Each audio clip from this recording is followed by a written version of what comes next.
Hi guys, I'm Emma, and we're back with the next interview in our series by The Mud Show and Air podcast. I'm joined today by Frankfurt-based DJ and producer Phil Evans. Phil, thanks for joining us. Thanks for having me. So you arrived to Berlin yesterday from Frankfurt. How has your trip been so far? Quite well. Yeah, I visited some friends and just hung out a little bit, and of course prepared for the Mud Show today. So yeah, it was kind of nerve-wracking. Yeah, how was your set? The set was good. I think it went pretty well because I'm a little rusty, playing records, but yeah, it all went like pretty good, I guess. Good.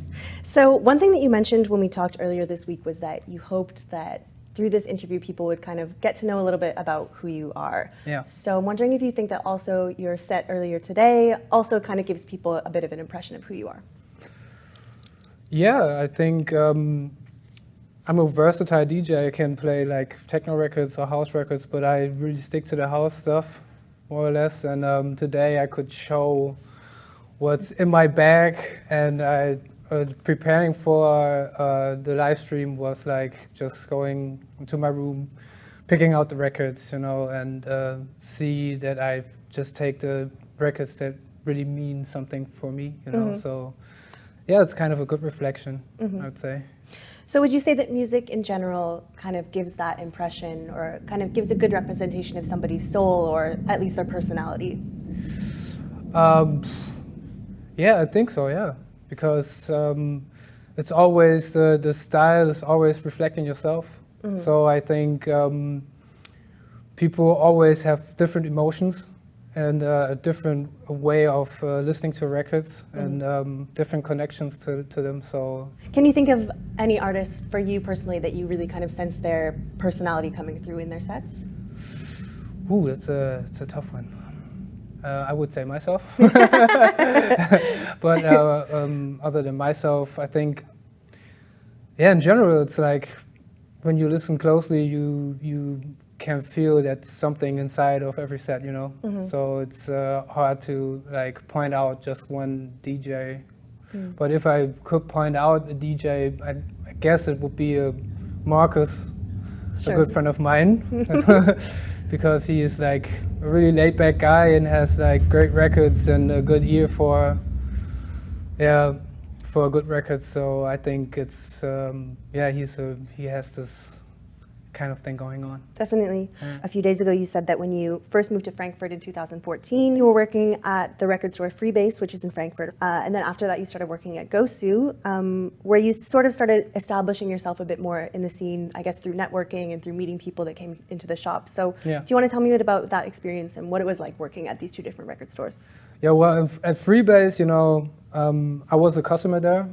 Then I got to work there, and then you get to meet a lot of great DJs that you were listening, or producers that you were listening to back then, and it was a really nice experience there.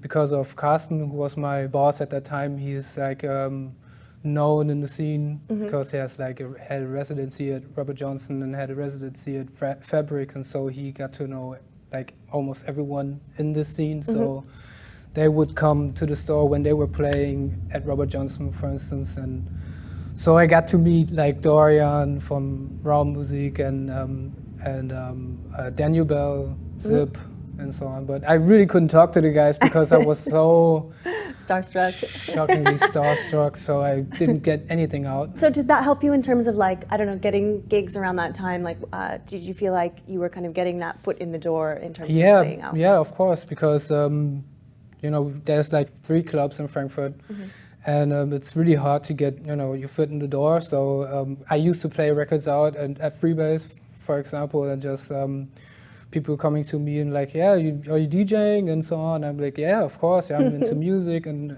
everything, and then it just goes from there, and then you find yourself playing at these places like Dora Brilliant or Silver Gold, or then the big one like Robert Johnson. Yeah. And so what kind of things do you think that you learned working at a record store that you wouldn't have learned elsewhere in your life? Actually, talking to people, because I'm seeing myself as a really introvert guy, so I'm totally nervous for this interview right now. It's completely nerve-wracking, but it's fine. And so, yeah, opening up to people, you know, and finding the same interests, you know, and yeah, just being easygoing for a change. And I guess also in terms of like just your knowledge of records and of digging, and then also being able to share that knowledge with people who come in and have questions about whatever tunes or whatever records are coming out. Yeah. I can imagine that was pretty special. Yeah, it's pretty nice. Actually, like Thiago, he told me like just recently, like you're like a mentor to me.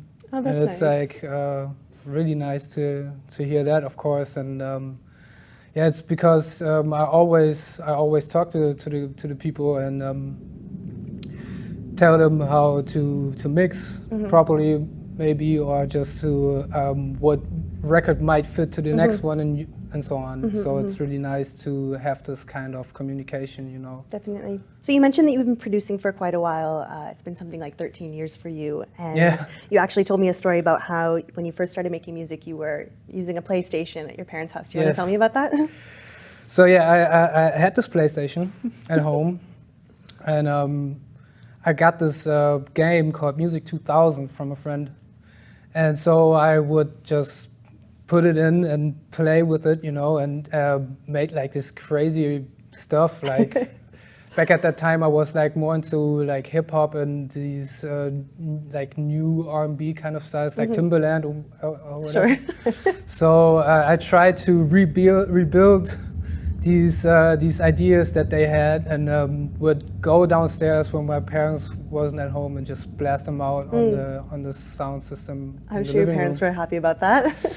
Yeah, almost got grounded once, yeah, but it was really fun. Yeah, so this was how I was starting out, actually. Yeah, and so when you say that you were sort of trying to emulate people that you looked up to, I think that's a pretty common way for a lot of young producers who are just starting out. But I wonder, how long was it between that sort of emulating phase and when you kind of found your own sound or your own voice, or what was that transition like? I really can't tell, because it was like a natural process. I think I really didn't think about like, am I developing or am I not developing? I just was like, I put a lot of effort into my productions, if they were bad or good, you know, just doing things and, you know, get like a routine in and so on. So it's really hard to tell when this transition happened, but obviously there was one, you know. Yeah. So yeah. You also told me that you feel like the past couple of years have been sort of an important moment of growth for you as an artist, that you've sort of really come into your own in the past couple of years. Why is that? Well, of course, production-wise. So I really figured out what I want to do, more or less, because I started out with these crazy monikers back at the Gosu time, you know, like non-paying buyer, and I did a lot of different styles, but I really find my way now in this housey, minimal kind of thing, with a bit of soul to it, you know. So music talks to you. Yeah, and so why do you think that you've, I don't know, had this progress with figuring out your sound? Like, what do you think you owe that to? Well, I think I owe it to my friends, more or less, because we are in contact, you know, we communicate like almost every day. We show each other tracks, and they would say what they like and what they don't, Right. you know, and I would do the same. And I think this is like where you can really shape your sound, like keep like feedback really close first, and then send it out to like bigger names, for example. So your debut full-length record is called S-Mile or Yeah, Smile? S-Mile, yes. Perfect. So that's due out in April, and I really loved the clips that I've listened to so far. Yeah. Apparently this is something that's kind of been coming to fruition for the past 2 years. Yeah, can you tell me about sort of what brought this on, what you've been working on for the past 2 years? Mainly the album.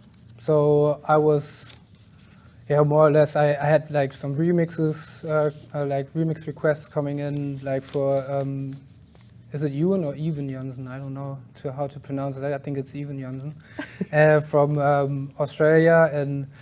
And other than that, I was just making tracks, and I got some gear because I usually would make music on the laptop only, like the productions for the Thomas Roge moniker, for example. I just did them on the computer using like tube headphones and mixing them via the tube headphones, and I was like almost deaf afterwards. So, and after that, you know, I was just making tracks and trying. I had the idea like 2 years ago to make an album, but it had to be like, I needed the next step. And the next step came when I was buying like some gear, like analog gear.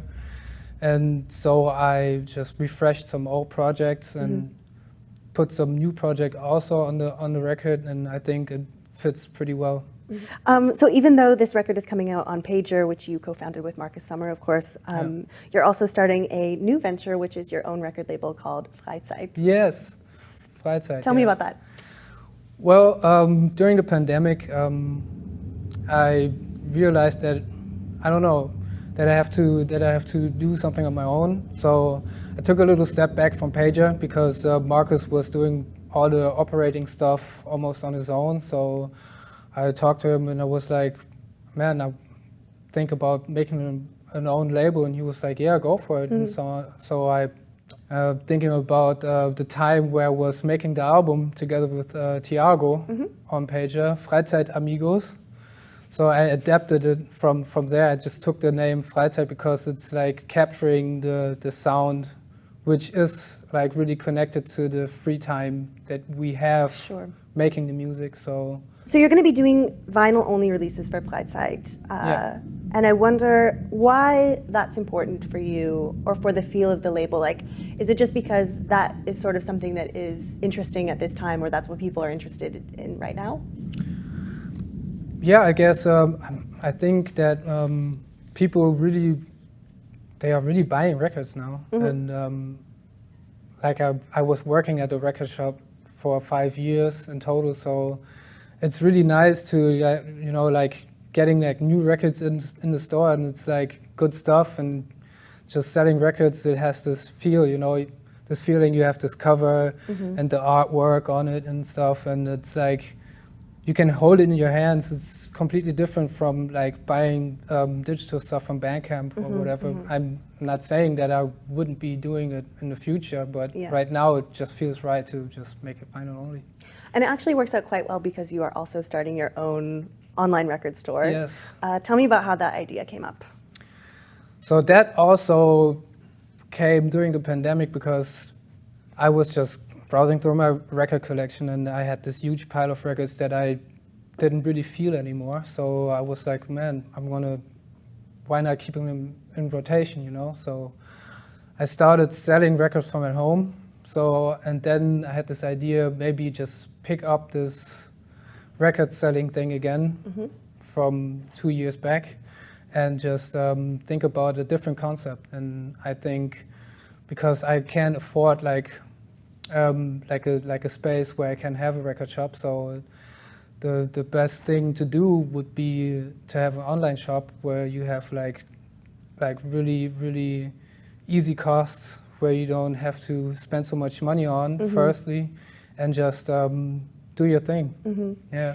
I think it's a really nice way of keeping these secondhand records in rotation, as you mentioned, and also if you're selling them at these nice prices, I think it's a really good way to get younger DJs who are just starting out sort of a bit more involved and kind of give them that crucial experience. Was that something that was motivating for you? Of course, yeah. It was really motivating because Frankfurt is really small, of course, but there are so many DJs or so many people who are interested in the music that we make and the music that we play, and I guess to give some advice is always like really important and be like open for people who are like interested in like producing or making music, like DJing or whatever. And so it's really, I think I've done so far. I'm not want to be like, yeah, I don't want to pat my shoulder too much, but I like, yeah, was like a good friend to some people, and I had always like good advice they told me. So I want to pass on this to the younger people who are just starting out. You know, tell them like we are all just human beings. You know, you don't have to. Not every transition has to be like on point like today, but in the end, it's like the selection that you have, and what you make out of it, you know, and what journey you can take the people on. And, I guess it's also like sort of recreating a bit the experiences that you maybe had when you first moved to Frankfurt and started going to Freebase as a customer. I guess that was really helpful for you. So it's nice that you're sort of giving back in that same way. Yes, because back then I was like totally anxious to go there because you had all these great It's people, intimidating for sure. yeah, working there, you know, and going in and out, and you know, asking like every question that you ask could be the wrong one, you know, but you'd be like what are you talking about, you know? And so yeah, to be like this guy who has an ear for like everyone who has like questions, you know, like how can I make this transition, or how can I don't know, choose records, you know, and so it's yeah, it's really good. When we spoke earlier this week, you said that you were basically taking everything that had kind of frustrated you when shopping on Discogs and sort of streamlining it or fixing it. So what changes have you made, or what makes this experience unique to a Discogs experience? A Discogs experience is, I don't want to spread the hate on Discogs right here, because I'm still digging on Discogs. Of course. And, yeah, so, but there are some things that, I don't know, in the past that annoyed me a little, and I'm trying to do it a little better with the online shop, you know. I'm trying to make some little tweaks, you know, to make the buying experience a little more comfortable. So how would you say that your years spent working in physical record stores have maybe prepared you for this next step of owning your own shop? Well, yeah, I've got to I got to know a lot of records, a lot of different styles and different moods, and I learned how to like pick like gems out of a huge pile of untouched records, for example, and just see the potential of some records, you know, and see what it really has in store there. And then normally, sometimes people would say, "Man, you really want to play this?" You know, and I'm like, "Yeah, sure, why not? Just give it a try," you know. Yeah. Or like not to be afraid to play vocals, you know. Sometimes, because there are some people who are like, okay, the whole track is nice, then this one vocal part pops up for like 3 seconds, and then the record's total shit, which is, for me, I don't think that way. So I try to put that a little bit more in the heads of my customers. Don't be afraid no prejudice, don't be afraid to play vocals, y'all. So it seems like you have a lot on the go at the moment, like despite the lockdown, this has been a very fruitful time for you. So what else can we expect from you in the future? I hope some more productions, and I hope that I can get back to gigging someday. Of course, maybe play a live stream here and there, but I will focus on the record shop, and we'll focus on the label, of course, and just try to build from there and see what happens next. I really can't tell what happens in the future. Yeah. I'm like the here and now type of guy, so. But I think the future will be bright. Let's hope so. Phil, thanks so much for talking to us. Thanks for having me again.